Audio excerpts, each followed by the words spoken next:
today we're going to create an autumn watercolor project. Now the first thing we need to do is draw a large leaf in the middle of our white paper. So there are a lot of different types of leaves that you could make. You could make leaves that have curved sides, more pointy sides. Probably the most simple type of leaf to do is one that has just smooth sides. It's sort of like a football shape. So we can practice a few different types. Maybe I want to try the football shape first, since that's the easiest one. The most important thing is to make your leaf big. And then you also need to add a stem and the veins in the leaf. So it usually has one vein that goes in the middle and then some veins that branch off of that. If you want to do a more complicated type of leaf, that's fine. Just make sure that it's big, filling up the whole page. After that, we're going to use a ruler to draw 5 lines that crisscross through our leaf and divide it into some different sections.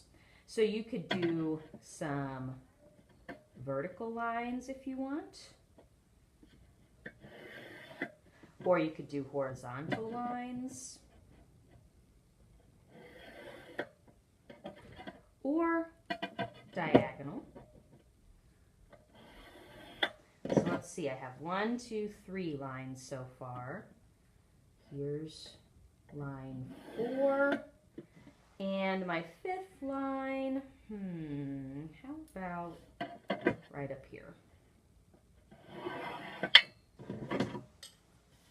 There we go. So 5 lines total. After you draw all of your 5 lines, we're going to outline with a Sharpie.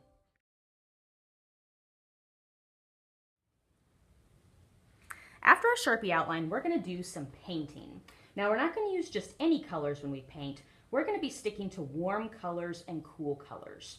Now, I have to choose to make my leaf either warm colors or cool colors, and then I'm going to choose the opposite for my background.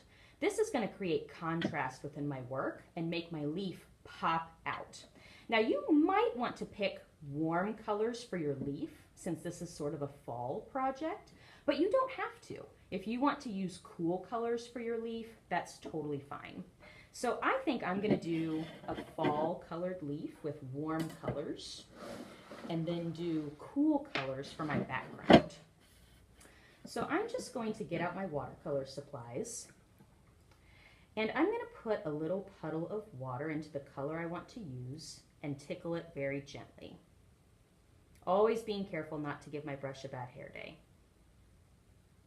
Now, if I'm painting a small section of my leaf, I want to make sure that I don't get my paintbrush too drippy. So I might need to kind of wipe off a little bit of drip if I need to, so that there's not too much liquid on my brush. Now, the next step is in each shape of my leaf, I'm going to fill it in with a warm color. So this is really good practice for us because it lets us practice painting inside the lines.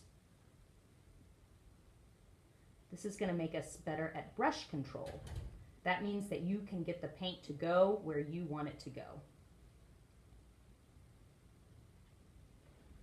Now when I want to change colors, I just clean my brush, add some water to my new color, give it a tickle, and start painting my new area. Now, a little tip for you. If you are painting an area next to some paint that is already wet, make sure that your 2 paint puddles don't bump together. I'm going to leave just a little bit of white space in between my 2 wet colors. And I can paint right over the veins of my leaf if I want to.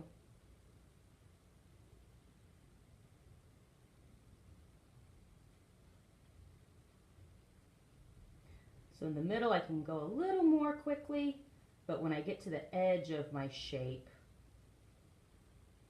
I need to be a little bit slower and more careful.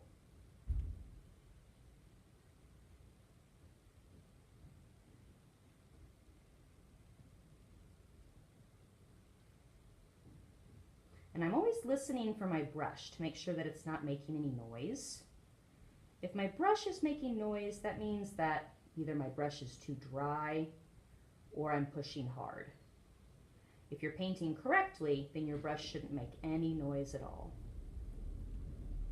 I'm just going to keep on going until every single piece of my leaf is filled in with a warm colored paint and all of my background is filled in with different cool colors.